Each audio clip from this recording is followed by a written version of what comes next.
Жена не сака да биде, значи, така третирана.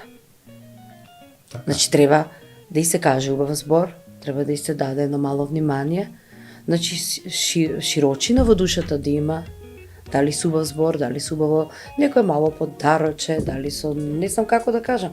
Не може сега да излезем, например, еве сум имали и такви случаи, излекуваме во ресторан и секој да си ја плати својата сметка. Така? Зарем и тоа го има? Па го има, како не. Но јас сум раскинала врска ради тие глупости. Значи, секој својата сметка, значи, бараш љубов, бараш да ти бидам верна, све бараш, а кога ќе дојде, например, да се плати едно кафе, бараш јас да платам по пола, така? Не дека јас немам пари, имам многу повеќе.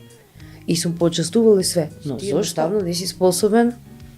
А си платила, например, некоја Сум платила, сметка? да, сум платила и сметка, па нормално како и сметка и ја и не дозволувам, значи сепак да има и тука некој реципроцитет, ама сега нели машко маш, нели треба да те ако тука потфрли, ако тука потфрли, ти частеше. па ете, гледаш, па нормално да. Памтам, Ама зошто да не?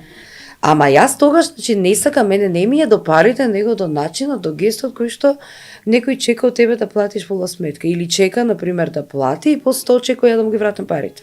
Тоа е срамота. Па срамота е, затоа и сум го ставила. Затоа и сум го ставила.